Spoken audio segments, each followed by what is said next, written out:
Nous sommes en 1782 dans le canton de Glaris en Suisse. Un avis de recherche est lancé contre une femme d'une quarantaine d'années et une grosse récompense est promise à celui qui la capturera.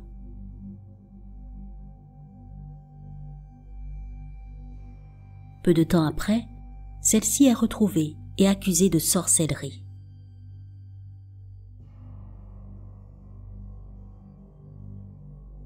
Cette femme s'appelle Anna Goldie.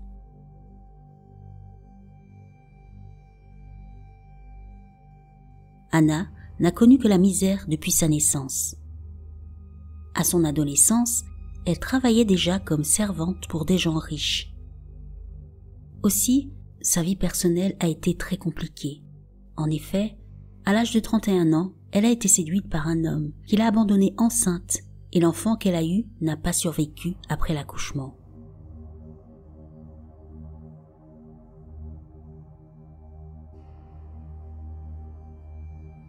Nous sommes en 1780 quand elle rentre au service d'une nouvelle famille. Le père s'appelle Johann Jakob Tschudi. C'est un homme important à Glaris, médecin et membre du tribunal. Il est marié et a 3 enfants.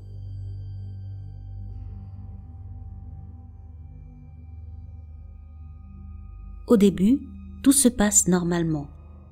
Mais la situation va changer, car Anna est une très jolie femme, brune aux yeux gris, bien faite, et cette beauté va bientôt devenir une source d'ennui.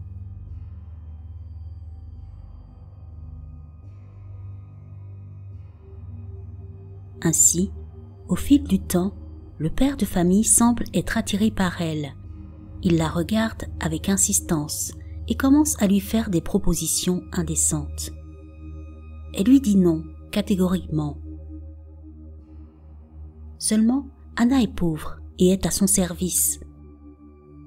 Lui est riche et bien sûr use de son pouvoir, refusant de la laisser tranquille.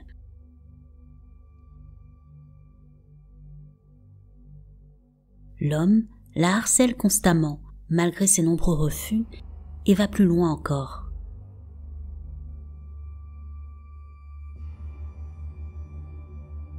Elle n'en peut plus et finit par déposer une plainte contre lui.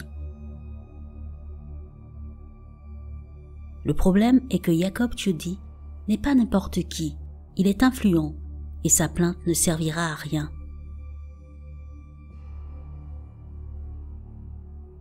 Elle est désespérée, mais ce qui l'attend est bien pire.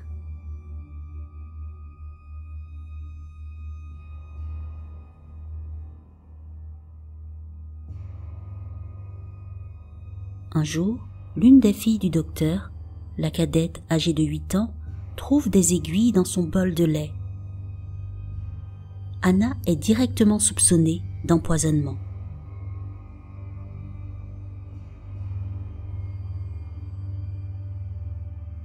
Très vite, elle se fait renvoyer. Malheureusement, ça ne s'arrête pas là, car quelques semaines après son départ, l'enfant se met à recracher des épingles par dizaines. Elle est fiévreuse, vomit et a des convulsions. La famille est persuadée que ce qui arrive à leur fille est l'œuvre de la servante. Ils pensent qu'elle pratique la magie noire et que c'est une sorcière.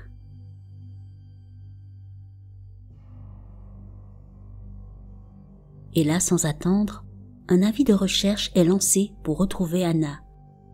On l'arrête. Elle clame son innocence, mais en vain.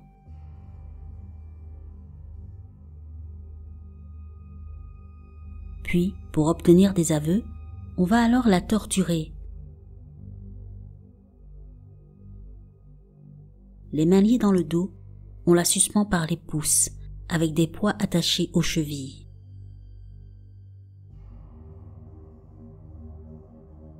Là, c'en est trop. Elle avoue tout ce qu'on lui demande. Puis, elle est emprisonnée en attente du procès.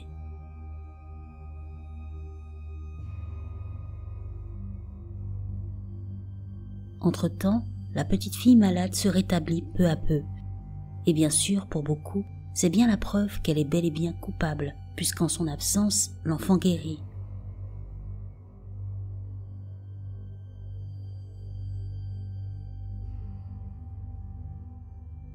Sans surprise, Anna est reconnue coupable et condamnée à mort.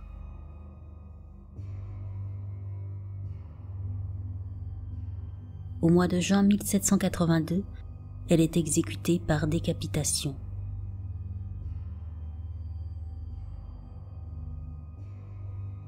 Il faut savoir que durant son séjour derrière les barreaux, Anna donna naissance à un enfant qui meurt peu après. Et on peut supposer que le père de ce bébé n'était autre que son harceleur, le docteur Tschudi.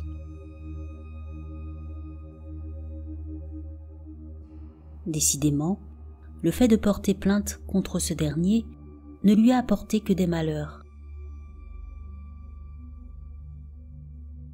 Car aujourd'hui, on sait qu'en l'accusant de sorcellerie, l'homme a ainsi pu protéger sa réputation, évitant de devoir subir un scandale pour agression sexuelle, surtout dans un milieu comme le sien.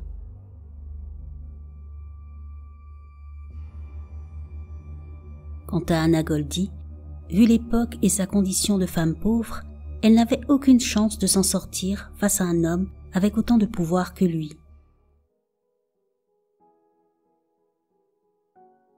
La seule chose positive dans cette histoire, c'est qu'Anna, injustement exécutée, finit par être réhabilitée en 2007, puis complètement innocentée le 27 août 2008.